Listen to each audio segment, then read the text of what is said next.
صحیح بخاری میں جو آیا ہے کہ نبی صلی اللہ علیہ وآلہ وسلم نے کئی مرتبہ خودکشی کی کوشش کی،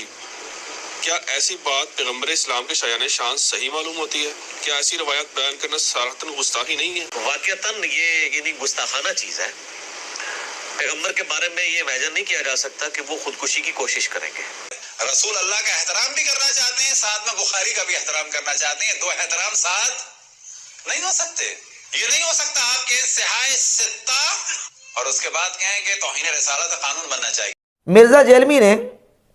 ڈاکٹر سلمان مصباحی صاحب کے جواب میں ایک کلپ ریکارڈ کروا کے اپلوڈ کیا ہے، اور اپنے اس کلپ میں وہی اپنی سابقہ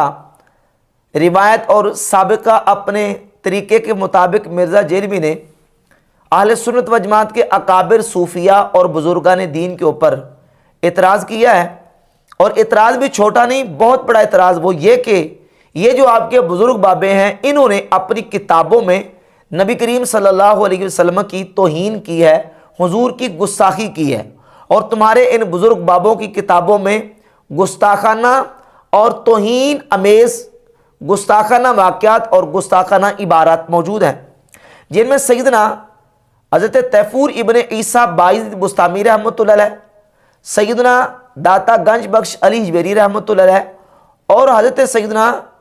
خواجہ معین الدین حسن سنجری رحمۃ اللہ تعالی علیہم، ان اولیاء اللہ اور بزرگان دین کے اوپر مرزا جیلمی نے اعتراض کیا ہے، اور یہ دعویٰ کیا ہے کہ یہ تو نبی کریم علیہ الصلوۃ والسلام کی گستاخی کرتے رہیں، حضور کی توہین کرتے رہیں۔ سب سے پہلے یہ بات سمجھیں کہ آج کی جو گفتگو ہے، اس گفتگو میں مجھے ڈاکٹر سلمان مصباحی صاحب کا دفاع مقصود نہیں ہے، صرف دفاع مقصود ہے تو اہل سنت و جماعت کے عقیدے کا، اور اہل سنت و جماعت کے جو اکابر اولیاء اللہ اور بزرگان دین ہیں ان کا دفاع مقصود ہے، جن کے اوپر مرزا جیلمی نے توہین رسالت کا اور گستاخی رسول کا فتویٰ لگانے کی کوشش کی ہے۔ اب جب ہم ان عبارات کے حوالے سے بات کرتے ہیں تو جواب جب دیا جاتا ہے، جواب کی دو صورتیں ہوتی ہیں، ایک ہوتا ہے تحقیقی جواب اور ایک ہوتا ہے الزامی جواب۔ مرزا جیلمی اپنے ذوم میں ان صوفیاء اور اولیاء اللہ کی عبارات کو گستاخانہ قرار دے کے ان کو گستاخ قرار دے رہا ہے۔ اب ہم سب سے پہلے یہ دیکھتے ہیں کہ مرزا جیلمی صرف انہی بزرگوں کو اور انہی کی عبارات کو گستاخانہ اور توہین امیز کہتا ہے، یا کہ اور بھی کچھ کتابیں اور بھی کچھ عبارات ہیں جن کے بارے میں مرزا جیلمی نے گستاخی کا قول کیا ہوا ہے۔ تو ہم شروع سے بات کو چلاتے ہیں تاکہ درمیان میں ان صوفیاء کی اور بزرگوں کی بات آئے گی تو اس حوالے سے بھی جواب پیش کریں گے۔ سب سے پہلے ہم دیکھتے ہیں ان کتابوں کو، جس طرح مرزا کہتا ہے کہ نہ میں وہابی نہ میں بابی، میں ہوں مسلم علمی کتابی۔ یہ کتابیں جو سامنے رکھی ہیں نا، ان کتابوں کے بارے میں کہتا ہے میں تو ان کتابوں کو ماننے والا ہوں، اور یہ کتابیں مرزا جیلمی نے اپنے ٹیبل پہ رکھی ہوتی ہیں۔ جن کتابوں کے اوپر مرزا جیلمی نے اعتراض کیا ہے، صوفیاء کی جن کتابوں پر اعتراض کیا ہے، وہ کتابیں عام طور پہ ہم نے ٹیبل پہ نہیں رکھی ہوتی۔ ہمارے ٹیبل کے اوپر وہ یعنی مقدم کتابیں نہیں ہیں، وہ تو تصوف کی کتابیں ہیں۔ سب سے پہلے قرآن ہے، اس کے بعد حدیث ہے، اور پھر فقہ ہے، اور اس کے بعد تصوف اور صوفیہ کی کتابیں آتی ہیں۔ ہم ان کو پہلا درجہ نہیں دیتے، جبکہ مرزا جیلمی نے جو کتابیں اپنے ٹیبل کے اوپر رکھی ہوئی ہیں، یہ وہ کتابیں ہیں جن کے بارے میں کہتا ہے میں ہوں مسلم علمی کتابی۔ اب ان کتابوں کے اندر ایسی روایات اور ایسے واقعات موجود ہیں جن کے بارے میں مرزا جیلمی خود بیان دے چکا ہے کہ یہ نبی علیہ الصلوۃ والسلام کی توہین ہے، حضور علیہ الصلوۃ والسلام کی گستاخی ہے۔ مثال کے طور پہ یہ صحیح بخاری ہے۔ اب صحیح بخاری، اسی صحیح بخاری کو اٹھائیں، یا مرزا کے ٹیبل کے اوپر جو صحیح بخاری، اس صحیح بخاری کو اٹھا لیں، اس میں 6982 نمبر روایت نکالیں۔ اس روایت کا جو درمیان میں حصہ ہے اس میں یہ بات لکھی ہوئی ہے اس صحیح بخاری میں، اور مرزا کے ٹیبل کے اوپر جو پڑی ہوئی ہے 6982 نمبر روایت، اس میں یہ لکھا ہوا ہے کہ نبی پاک صلی اللہ علیہ وسلم کی ذات اقدس کے بارے میں کہ نبی علیہ الصلوۃ والسلام پر جب وحی کا سلسلہ موقوف ہوا تو آپ علیہ الصلوۃ والسلام نے اپنے آپ کو کئی مرتبہ پہاڑ سے گرانے کا ارادہ فرمایا، اور اس روایت کے اوپر مرزا جیلمی نے ایک پورا بیان اور کلپ اپلوڈ کیا ہے کہ نبی علیہ الصلوۃ والسلام نے خودکشی کرنے کا ارادہ کیا، اور پھر اس کے اوپر یہ پورا بیان دیا ہے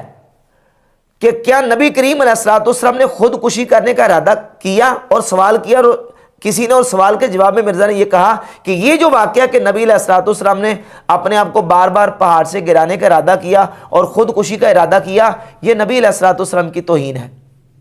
یہ نبی علیہ السلام کی گستاخی ہے۔ اب سوال یہ پیدا ہوتا ہے کہ یہ جو توہین جس کو تم کہہ رہے ہو، جس کو گستاخی تم کہہ رہے ہو، یہ گستاخی اور توہین جو تمہارے بقول گستاخی اور توہین ہے، اور جس طرح تو نے اس کو ٹائٹل دیا ہے، سوال یہ پیدا ہوتا ہے یہ کہاں لکھا ہے؟ یہ واقعہ کسی تصوف کی کتاب میں لکھا ہے، کسی صوفی کی کتاب میں لکھا ہے، یا کہ کسی اور کتاب میں؟ وہ صحیح بخاری میں لکھا ہے، 6982 نمبر روایت ہے صحیح بخاری میں، اس میں لکھا ہوا ہے، جس کو تم گستاخی قرار دے رہے ہو۔ اب سوال یہ پیدا ہوتا ہے کہ جو رسول اللہ صلی اللہ علیہ وسلم کی گستاخی تم قرار دے رہے ہو، اس گستاخی کو امام بخاری اپنی صحیح بخاری میں لے کے آئے۔ امام بخاری نے اس واقعے کو صحیح سمجھ کے اپنی بخاری میں لکھا ہے، یا کہ حضور کی گستاخی اور توہین سمجھ کے لکھا ہے؟ اگر توہین اور گستاخی سمجھ کے لکھا ہے تو کیا امام بخاری نے فٹ نوٹ پہ یا حاشیے میں یا تعلیقاً کوئی لفظ ایسا جملہ اس میں لکھا ہے کہ یہ واقعہ تو بیان کیا جاتا ہے لیکن یہ واقعہ نبی علیہ الصلوۃ والسلام کی گستاخی ہے؟ ہرگز نہیں لکھا، بلکہ امام بخاری کی جو کتاب ہے وہ الجامع صحیح ہے۔ امام بخاری اپنی الجامع صحیح میں یہ واقعہ لے کے آ رہے ہیں، رسول اللہ کی توہین سمجھ کر نہیں، بلکہ امام بخاری یہ واقعہ لے کے آ رہے ہیں۔ اگر توہین ہوتی تو ساتھ لکھتے کہ یہ توہین ہے، یہ حضور کی گستاخی ہے، جبکہ ایسا نہیں، تو اس کا مطلب یہ ہے کہ امام بخاری اس کو توہین نہیں سمجھتے، اس کو گستاخی نہیں سمجھتے، جبکہ مرزا جرمی اس کو توہین رسالت اور گستاخی سمجھ رہا ہے۔ پہلے امام بخاری کے صحیح بخاری کا فیصلہ تو کرو نا، کشف المحجوب ہو یا حشر بہشت ہو، یہ تو بہت بعد کی کتابیں ہیں، یہ تو تصوف کی صوفیہ کی کتابیں ہیں جن کی اس لیول کی اتھینٹسٹی بھی نہیں ہے جس طرح احادیث کی کتابوں کی ہے۔ احادیث کی کتابوں میں جو واقعات آ گئے اور جو اس کتاب میں موجود ہے، جس کو پوری دنیا کے وہابی اور مرزا سمیت یہ کہتا ہے اصح الکتب بعد کتاب اللہ، تمام کتابوں میں سے اللہ کی کتاب قرآن کے بعد سب سے صحیح جو کتاب وہ صحیح بخاری، اس میں توہین رسالت اور گستاخی رسول کا واقعہ موجود ہے۔ سوال یہ پیدا ہوتا ہے کہ مرزا جیلمی نے کبھی یہ کہا ہے کہ اس واقعے کو صحیح بخاری سے نکال دینا چاہیے؟ توہین رسالت کا یہ واقعہ صحیح بخاری میں آئندہ پبلش اس کو نہیں کرنا چاہیے؟ دارالسلام کو ریکویسٹ کرے مرزا جیلمی، جن کی کتابیں دارالسلام کی مرزا جیلمی نے اپنے ٹیبل کے اوپر رکھی ہوئی ہیں، کہ اس واقعے کو نکالو، یہ واقعہ اللہ کے رسول علیہ الصلوۃ والسلام کی گستاخی اور توہین ہے۔ نمبر 1۔ نمبر 2، یہ مرزا جیلمی کے سامنے جو کتاب پڑی ہوئی ہے نا، مرزا جیلمی کے فالورز کو میں دعوت دوں گا کہ مرزا جیلمی نے جو کتاب سامنے رکھی ہوئی ہے مشکات المصابیح، اس کے اندر 4902 نمبر روایت ہے، اور وہ اس روایت کے الفاظ یہ ہیں من تعز بعزاء الجاہلیت فاعدوہ بہن ابی ولا تکنو، جو اپنے جاہلیت کے نسب پر فخر کرے اسے کہو کہ اپنے باپ کا اعلیٰ تناسل کاٹ کے منہ میں رکھ لے اور کنایا نہ کرے۔ یہ ترجمہ مرزا جیلمی نے اس روایت کا کیا ہے، اور کر کے کہا ہے کہ یہ روایت اللہ کے نبی صلی اللہ علیہ وسلم کی توہین اور گستاخی ہے۔ جو اس کو صحیح مانتا ہے اس کو صحیح مان کے بے ایمان ہو جائے، یعنی اس کو صحیح ماننے والے وہ بے ایمان ہیں۔ اور اس روایت کو مرزا جیلمی کے آئنسٹائن اور بابا ناصر الدین البانی نے صحیح مانا ہوا ہے۔ اس روایت کو جو مشکات میں 4902 نمبر، اور امام بخاری کی کتاب الادب المفرد میں 991 نمبر، اور مسند احمد ابن حنبل میں بھی یہ روایت موجود ہے، اور کئی کتابوں میں اس روایت کو محدثین نے اپنی کتابوں میں، امام بخاری، امام احمد بن حنبل اور صاحب مشکات نے مشکات میں اس کو ذکر کیا، اس روایت کو، جس روایت کے بارے میں مرزا جیلمی کہتا ہے کہ یہ رسول اللہ کی توہین اور گستاخی ہے، اور جو اس کو صحیح ماننے کا وہ بے ایمان ہو جائے گا، اس کو صحیح مان کے بے ایمان ہو جاؤ۔ اور اس کو صحیح کس نے مانا ہے؟ مرزا جیلمی کے بابا ناصر الدین البانی نے اس کو صحیح مانا ہوا ہے۔ اب تصوف کی کتابوں پر اعتراض تو کرتا ہے کہ ان کی کتابوں میں توہین ہے اور گستاخی ہے۔ بھائی تصوف کی کتابوں کی باری تو بعد میں آتی ہے، یہ حدیث کی کتابیں وہ جو تمہارے ٹیبل کے اوپر پڑی ہیں، ہم نے حشر بہشت کا بھی ٹیبل پہ رکھ کے اس کو مین بنیاد بنا کے اور اس کو اصل کتاب قرار دیا ہے؟ ہم تو کہتے ہیں تصوف کی کتابوں میں رتب و یابس بھی موجود ہے، کمزور باتیں، جھوٹے واقعات، قصے کہانیاں بھی موجود ہیں، اس کو ہم پرکھیں گے قرآن و حدیث کی روشنی میں۔ اگر وہ قرآن و حدیث کے مطابق نہیں ہے تو ہم اس کو ریجیکٹ کر دیں گے، اور اگر وہ بات قرآن و حدیث کے مطابق ہے تو اس کو لے لیں گے، سیدھی سی بات ہے۔ اب مرزا پھر کہتا ہے جی کہ ہم جو ہے وہ اگر قرآن و حدیث ہی سے لینی ہے تو پھر ان کتابوں کو کیوں پڑھیں؟ تو مرزا جی یہی اعتراض منکرین حدیث کرتے ہیں،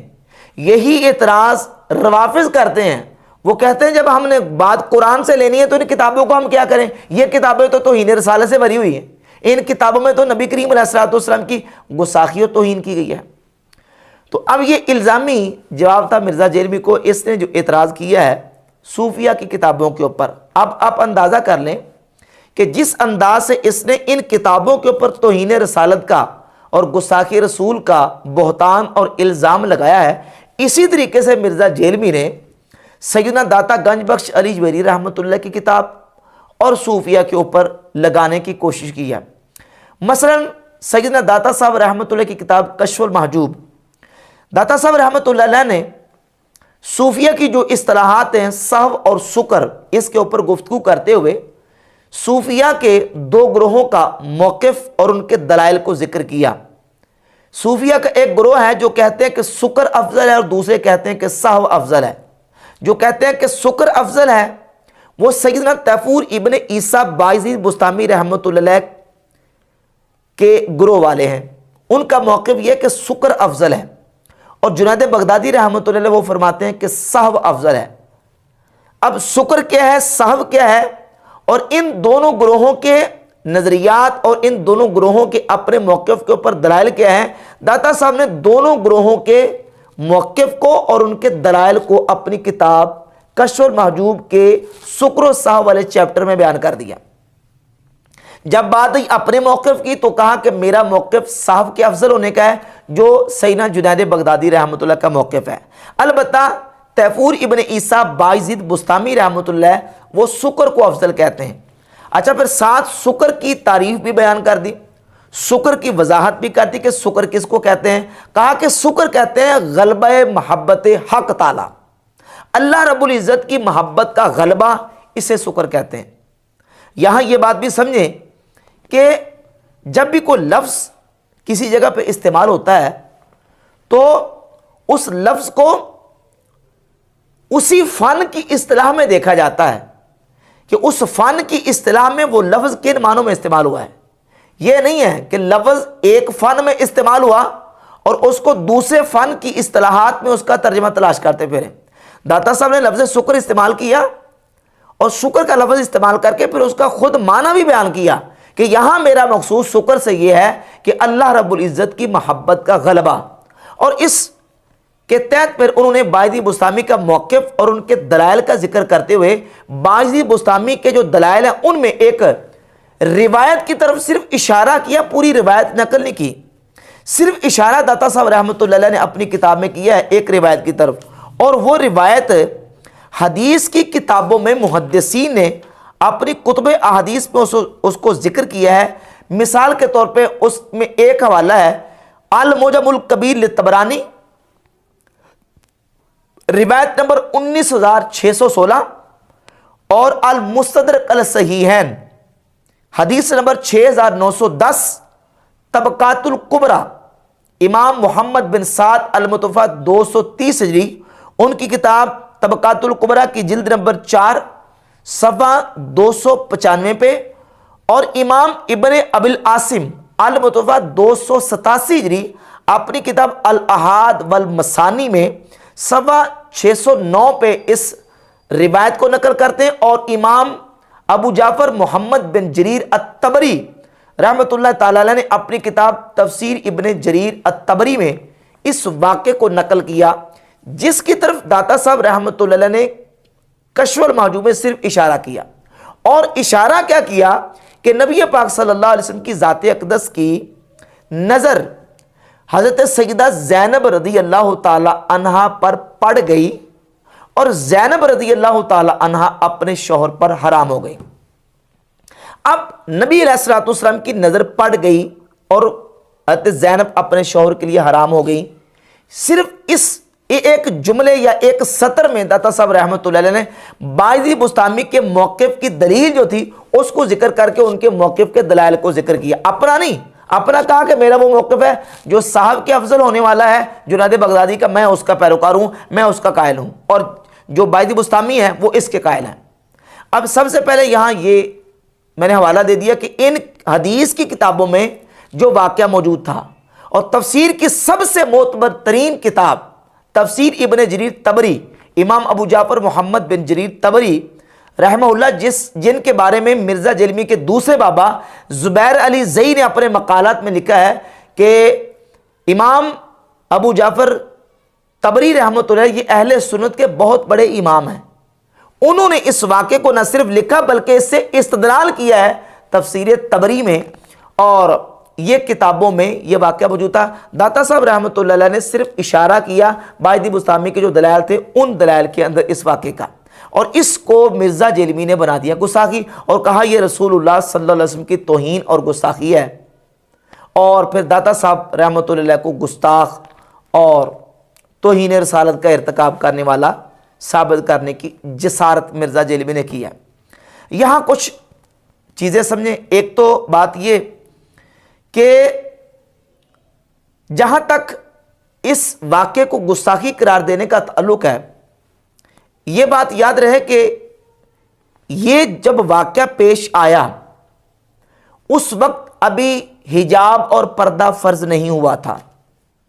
اور ساتھ یہ بھی سمجھ لیں کہ ابھی یہ بالکل اوائل کی بات ہے. یعنی مکہ شریف سے جب نبی کریم علیہ الصلوۃ والسلام مدینہ شریف ہجرت کر کے تشریف لائے تو ابھی سمجھے صدر ہجرت کا واقعہ تھا. اور صدر ہجرت میں حالات یہ تھے کہ اگر کسی شخص کے نکاح میں ایک عورت موجود ہے اور وہ اپنے نکاح سے اس کو نکال کے کسی دوسرے کے ساتھ اس کی شادی کرنا چاہتا ہے تو یہ ناجائز اور حرام نہیں تھا، بلکہ صحیح بخاری میں 3780 اور 2048 نمبر حدیث ہے کہ نبی پاک علیہ الصلوۃ والسلام کے دو جلیل القدر صحابہ حضرت سعد بن ربیع اور حضرت عبد الرحمن بن عوف کی آپس میں مواخات تھی. سعد بن ربیع کے نکاح میں 2 بیویاں تھیں. سعد بن ربیع صحابی نے عبد الرحمن بن عوف رضی اللہ تعالی عنہ سے کہا کہ میرے نکاح میں 2 بیویاں ہیں، وانظر ای زوجتیا، ان دونوں میں سے آپ جس کو دیکھیں گے اور اس کو پسند کریں گے، ہویتا نزلت لک عنہا، جس کو آپ پسند کر لیں گے تو وہ عورت میں اپنے نکاح سے اس کو نکال کے طلاق دے کے نکاح سے نکال کے اس کی عدت گزارنے کے بعد اس کا نکاح آپ کے ساتھ کر دوں گا. میرے پاس کہا کہ 2 بیویاں ہیں، ان 2 بیویوں میں سے آپ دیکھ لیں، جو آپ کو پسند آتی ہے میں اس کو طلاق دے دوں گا اور آپ اس کے طلاق کے بعد آپ ان کے ساتھ نکاح کر لیں. یہ بالکل اوائل کی بات ہے. صحیح بخاری میں 2 جگہ پہ 3780 اور 2048 یہ 2 روایت موجود ہیں. اب اس سے کیا پتہ چلا؟ اس سے یہ پتہ چلا کہ ابھی پردہ فرض ہونے سے پہلے بالکل مدینہ شریف جب حضور ہجرت کر کے تشریف لائے، اوائل میں حالات یہ تھے کہ یہاں تک عورت کو دیکھنا اور اس کے اوپر نظر پڑنا تو دور کی بات ہے، اگر بغیر یعنی اس کو دیکھ ہی بندہ لیتا ہے تو وہ منع اور ناجائز نہیں تھا. اسی روایت کے پیش نظر علامہ علوسی نے تفسیر روح المعانی میں یہ بات لکھی ہے کہ وقد کان نزول عن الزوجۃ فی صدر الہجرت جاریم بینہم، کہ صدر ہجرت میں کسی عورت کو کسی کے نکاح سے نکال کر اپنے نکاح میں لانا یہ جاری تھا، اس میں کوئی مذائقہ اور کوئی حرج نہیں تھا، اس میں کوئی خرابی اور گناہ یا حرج والی بات نہیں تھی. اب یہ جو واقعہ جس کی طرف داتا صاحب اشارہ کر رہے ہیں یہ اس دور کا واقعہ ہے کہ نبی علیہ الصلوۃ والسلام کی حضرت زینب رضی اللہ تعالی عنہا پر نظر پڑ گئی. یہ اس وقت کا واقعہ ہے، ہجرت کے بالکل آغاز میں، اور پھر ابھی اجنبی عورت کی طرف دیکھنا اور پھر وہ بھی اچانک نظر پڑ جانا، اور پھر اس کے بعد یہ ہے کہ ابھی حجاب اور پردہ فرض بھی نہیں ہوا تھا. یہ اس وقت کا واقعہ ہے. اگر ان ساری قیود و شرائط کے باوجود بھی مرزا جلمی اس واقعے کو یا داتا صاحب کی عبارت کو توہین رسالت اور گستاخی قرار دے رہا ہے کہ یہ حضور کی گستاخی ہے، توہین ہے، تو اس سے بڑی عبارت اور اس سے بڑا واقعہ حدیث کی کتابوں میں سے یہ صحیح مسلم ہے جو مرزا کے سامنے ٹیبل پہ پڑی ہوتی ہے. علمی کتابی نام نہاد کے ٹیبل پہ یہ صحیح مسلم پڑی ہے. 3407 نمبر روایت نکالیں اور 3408 نمبر 3407 اور 3408 نمبر روایت نکالیں. اور اس کے علاوہ مسند احمد ابن حنبل میں 14128 نمبر اور جو ترجمے والی مسند احمد ابن حنبل ہے اس کی جلد نمبر 8 اور اس میں رقم نمبر 14591. اور اس کے علاوہ سنن ابی داؤد میں 2151، مسند ابی عوانہ میں 3257، الموجم الکبیر طبرانی میں 19625، شعب الایمان میں 5435 اور سنن دارمی میں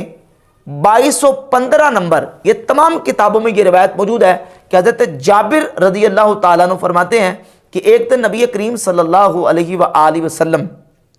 باہر تشریف لائے. اور یہ جو صحیح مسلم ہے، صحیح مسلم میں اس کا عنوان، اس حدیث کا عنوان یہ لکھا ہے، امام نووی نے باب کا عنوان یہ لکھا ہے کہ اگر کسی مرد کی کسی اجنبیہ عورت پہ نظر پڑ جائے اور وہ اس کو پسند آ جائے تو اب وہ کیا کرے. یہ عنوان اور ہیڈنگ اور چیپٹر کا نام دیا ہے. صحیح مسلم میں 3407 اور 3408 نمبر روایت ہے. اس میں لفظ یہ کہتے ہیں، جابر کہتے ہیں کہ نبی صلی اللہ علیہ وسلم کی باہر کسی اجنبیہ عورت پہ نظر پڑ گئی. آپ علیہ الصلوۃ والسلام اپنے گھر میں تشریف لائے اور اپنی بیوی کے ساتھ آ کے صحبت فرمائی اور باہر نبی کریم علیہ الصلوۃ والسلام تشریف لے گئے. اور آپ علیہ الصلوۃ والسلام نے اپنے صحابہ کرام سے جا کے فرمایا کہ عورت شیطان کی صورت میں آتی ہے اور شیطان کی صورت میں جاتی ہے. جب تمہاری کسی اجنبیہ عورت پہ باہر نظر پڑ جائے تو تم اپنی بیوی سے آ کے صحبت کر لیا کر لو تاکہ جو تمہارے دل میں خیال آیا ہے وہ دل سے خیال نکل جائے. یہ صحیح مسلم کے الفاظ ہیں. اور جو صحیح مسند احمد ابن حنبل کی 14128 اور 14591 نمبر ہے اس میں لفظ ہے کہ رآ امراتن فاعجبتہ، نبی صلی اللہ علیہ وآلہ وسلم کی نظر ایک عورت پہ پڑ گئی، فاعجبتہ، تو نبی صلی اللہ علیہ وسلم کو وہ عورت اچھی لگی، بھلی لگی. یہ مسند احمد ابن حنبل اور صحیح مسلم کی روایت ہے. اب جو واقعے کی طرف اشارہ داتا صاحب کر رہے ہیں کشف المحجوب میں وہ تو توہین رسالت ہے، پردہ فرض ہونے سے پہلے کا، اور یہ واقعہ پردہ فرض ہونے کے بعد کا، حجاب فرض ہونے کے بعد کا. اور یہاں صرف نظر پڑنے کی بات نہیں ہے. مسند احمد کے الفاظ ہے فاعجبتہ کے لفظ ہیں کہ وہ اچھی لگی، بھلی لگی. اگر داتا صاحب کی کتاب کشف المحجوب توہین رسالت والی ہے تو ان کتابوں کے بارے میں کیا فیصلہ دے گا مرزا جو ٹیبل کے اوپر رکھی ہوئی ہیں 3407 اور 3408؟ اس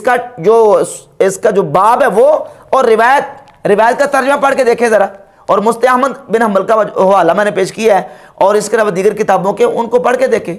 عورت پر نظر پڑ گئی اور عورت اچھی لگی، نظر پڑی عورت اچھی لگی، بھلی لگی، اور پھر گھر میں بیوی سے صحبت فرمائی.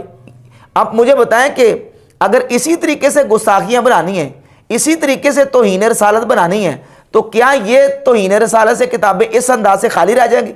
صحیح مسلم توہین رسالت سے خالی رہ جائے گی؟ مسند احمد ابن حنبل، سنن دارمی، موجم الکبیر طبرانی، شعب الایمان اور دیگر جو کتابیں ہیں سنن ابی داؤد، یہ توہین رسالت سے خالی ہیں؟ پہلے ان کے بارے میں فیصلہ دو. جو کتابوں میں یہ واقعات ان کتابوں میں لکھے ان کے بارے میں فیصلہ دو. صرف اور صرف صوفیہ کی کتابوں کے اوپر اعتراض، لوگوں کو بزن کرنے کے لیے، لوگوں کو نفرت دلانے کے لیے اور اپنی من مانی کر کے کہنا کہ یہ توہین اور یہ گستاخی ہے، یہ بالکل انصاف کے خلاف طریقہ کار ہے. اب اسی والے سے مرزا جیلمی نے ایک تو داتا صاحب رحمۃ اللہ کے اوپر اعتراض کیا کشف المحجوب پر، اور ایک سیدنا بایزید بستامی رحمۃ اللہ کے حوالے سے ان کے کچھ شطیات اور وہ چیزیں جو غلبہ حالت کے وقت ان سے صادر ہوئیں ان کو پیش کیا کہ دیکھیں جی یہ تو گستاخی کر دی، توہین کر دی. جبکہ جہاں تک بات ہے سیدنا بایزید بستامی رحمۃ اللہ طیفور ابن عیسیٰ کی، سب سے پہلے ان کی شخصیت کے حوالے سے یہ سمجھیں کہ بایزید بستامی یہ وہ شخصیت ہے جن کے اوپر اہل سنت کا اور اہل تشیع دونوں کا اتفاق ہے کہ یہ امت کے اندر مسلمہ شخصیت ہے. سنی بھی ان کی قدر کرتے ہیں اور شیعہ بھی ان کی قدر کرتے ہیں، رہ گئی بات باجی بستامی کے حوالے سے کہ یہ بریلویوں کے امام ہیں یا یہ بریلویوں کے بزرگ ہیں، صرف بریلویوں کے، تو یہ مرزا کی بالکل لوگوں کی آنکھوں میں دھول جھونکنے والی بات ہے۔ باجی بستامی رحمۃ اللہ علیہ صرف بریلویوں کے مسلمان بزرگ نہیں بلکہ دیوبندی بھی ان کو بزرگ مانتے ہیں، اہل سنت بریلوی بھی ان کو بزرگ مانتے ہیں، اور یہ فتاوی اہل حدیث ہے۔ مولوی عبداللہ روپڑی کا پہلی جلد صفحہ اس کا 52 صفحہ نمبر 52 ہے، اس کے اوپر مولوی عبداللہ روپڑی غیر مقلد وہابی عالم نے باجی بستامی کے بارے میں لکھا ہے، سلطان العارفین سیدنا باجی بستامی رحمۃ اللہ علیہ۔ سنی بھی مانتے ہیں، وہابی بھی ان کو مانتے ہیں، دیوبندی بھی مانتے ہیں، یہاں تک کہ اہل تشیع بھی سیدنا باجی بستامی رحمۃ اللہ کی شخصیت کو مانتے ہیں۔ تمام مکاتب فکر جن کی شخصیت کے اوپر متفق ہیں۔ امام بخاری مسلم کو شیعہ نہیں مانتے، بخاری مسلم کی کتابوں کو شیعہ نہیں مانتے، بلکہ شیعوں کے آپ ان کے جو روافض کے علماء کے لیکچرز اور ان کے کلپس اٹھا کر دیکھ لیں، وہ تو کہتے ہیں یہ سیاستہ گستاخیوں سے بھری ہوئی، نعوذ باللہ تعالیٰ۔ رسول اللہ کا احترام بھی کرنا چاہتے ہیں، ساتھ میں بخاری کا بھی احترام کرنا چاہتے ہیں، دو احترام ساتھ نہیں ہو سکتے۔ یہ نہیں ہو سکتا آپ کے صحائح ستہ اور اس کے بعد کہیں کہ توہین رسالت قانون بننا چاہیے۔ جس ملک میں صحائح ستہ چھپے، جس دنیا میں ان 6 کتابوں کو صحیح کتاب کہا جائے، جس دنیا میں بخاری کو قرآن کی بہن کہا جائے، جس دنیا میں بخاری کو قرآن کے بعد سب سے صحیح کتاب کہا جائے، اس کے بعد رسول کی توہین کا موضوع ختم ہو جاتا ہے، ان کا دفاع ہو ہی نہیں سکتا۔ توہین سے بھری ہوئی، جس طرح روافض کا دعویٰ باطل ہے اس طرح مرزا جرمی کا بھی دعویٰ باطل ہے۔ شیعہ سنی دونوں متفق ہیں سیدنا باجی بستامی رحمۃ اللہ کی شخصیت کے اوپر۔ رہ گئی بات ان کی جو لقب بایزید ہے اس کے اوپر اعتراض کی، تو میں نے بحمد تعالیٰ اس بات کو بالکل حقائق کے ساتھ واضح کیا ہے کہ یہ جو سیدنا باجی بستامی رحمۃ اللہ کا نام بایزید لیا جاتا ہے، یہ ان کے کسی بیٹے کا نام یزید نہیں ہے جس کی وجہ سے ان کی کنیت بایزید پڑ گئی ہے، بلکہ باجی بستامی رحمۃ اللہ بستام کے رہنے والے ہیں، اور بستام ترکمانستان کی سرحدوں کے ساتھ ملتا ہے۔ یعنی یوں سمجھیں کہ یہ علاقہ ہی سارا ترکمانستان کا بنتا تھا پہلے، اور اب اس وقت ایران کی جو نا وہ یعنی سرحد کے اندر آتا ہے۔ یہاں کے علاقے کے لوگوں کا یہ جو بایزید نام ہے یہ بطور لقب کے استعمال ہوتا تھا، اور آپ جو ترکیوں کے سلاطین ہیں ان میں کئی آپ کو نام ملیں گے، بایزید اول، بایزید دوم، بایزید سوم۔ یہ جو بایزید کا بطور لقب نام استعمال ہوتا تھا یہ اس شخص کے لیے استعمال ہوتا ہے ترکیوں کے ہاں جو گورے چٹے رنگ کا جرت مند بہادر نوجوان ہے اور سفید اور گورے چٹے رنگ کا ہے، اس کو بایزید کہا جاتا تھا۔ بایزید یہ 2 لفظوں کا مرکب ہے۔ باجی بستامی تیفور ابن عیسیٰ کو بایزید اس لیے نہیں کہتے کہ وہ یزید کے ابا جانتے ہیں، بلکہ چونکہ وہ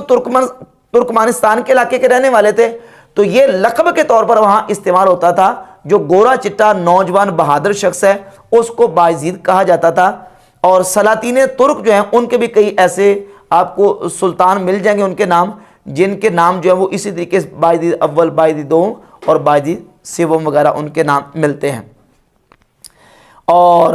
جہاں تک بات ہے سیدنا باجی بستامی رحمۃ اللہ کے بعض شطیات اور وہ بعض عبارات جو ان سے غلبہ حالت کے وقت صادر ہوئی ہیں، تو اس کا جواب محدثین نے اپنی کتابوں میں لکھا، بالخصوص امام ذہبی نے اپنی کتاب سیر اعلام النبلاء کے اندر، اور امام ابن حجر عسقلانی رحمۃ اللہ علیہ نے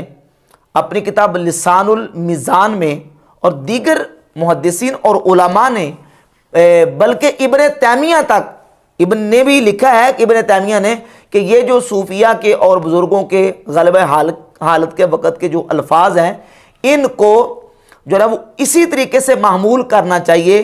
جس طرح کہ صحیح مسلم کی جو روایت ہے کہ جس شخص کی مثال اور تمثیل بیان کی گئی کہ اس نے شدت فرح اور خوشی کے عالم میں یہ کہہ دیا کہ اللہ تعالیٰ کے حوالے سے کہ انتا عبدی و انا ربک، تو میرا بندہ ہے اور میں تیرا رب ہوں، تو یہ چونکہ اختا من شدت الفرح حدیث میں موجود ہے کہ اس نے شدت فرح سے یہ خطا کی اور اس کی زبان سے یہ الفاظ نکل گئے. تو صوفیہ سے جو غلبہ حالت میں ایسے کلمات اور الفاظ نکلتے ہیں ان کو اسی انداز سے ایسے موقع پر محمول کرنا چاہیے. اور جہاں تک بات ہے سیدنا خواجہ معین الدین حسن سنجری رحمۃ اللہ کے حوالے سے، ان کی طرف ایک جھوٹا جو واقعہ منسوب ہے کتاب حشت بہشت میں نے بحمد تعالیٰ دلائل سے یہ بات آج سے 4 سال پہلے ریکارڈ کروائی ہے کہ جو مشائخ چشت ہیں ان کی طرف جو منسوب کتابیں ہیں ان میں بہت زیادہ الحاقات اور جھوٹے واقعات اور جھوٹے قصے ان کی طرف منسوب کیے گئے ہیں. جو اس طرح کی چیز قرآن و حدیث اور دین کے بالکل اپوزٹ اور خلاف جاتی ہو اس کو ہم ماننے کے لیے تیار نہیں ہیں. یہ جو چشتی رسول اللہ والا واقعہ ہے یہ جھوٹا واقعہ ہے، ان کی طرف منسوب کیا گیا. جس طرح دیکھیں حدیث اور روایت کی کتابیں، تاریخ کی کتابیں، آپ کو بیسیوں سینکڑوں ایسی روایت مل جائیں گی جو نبی کریم علیہ الصلوۃ والسلام کی حدیث نہیں ہے، حضور کا فرمان نہیں ہے، صحابی کا فرمان نہیں ہے، لیکن جھوٹے راویوں نے نبی کریم علیہ الصلوۃ والسلام کی طرف وہ جھوٹی باتیں منسوب کر دیں، صحابہ کرام کی طرف جھوٹی باتیں منسوب کر دیں. تو اگر حدیث کی کتابوں میں راویوں کی روایتیں سندوں کے باوجود نبی کریم علیہ الصلوۃ والسلام کی طرف جھوٹی باتیں منسوب ہو سکتی ہیں تو تصوف کی کتابوں میں بھی صوفیہ اور بزرگوں کی طرف جھوٹی باتیں منسوب ہو سکتی ہیں. ہم اس کی بالکل نفی کرتے ہیں، ہم بالکل ہرگز اس کی تائید نہیں کرتے. یہ جھوٹا واقعہ ہے اور بحمد تعالیٰ اس پر دلائل موجود ہیں کہ یہ واقعہ جھوٹا ہے. ہم اس واقعے کو ہرگز ڈیفینڈ نہیں کرتے.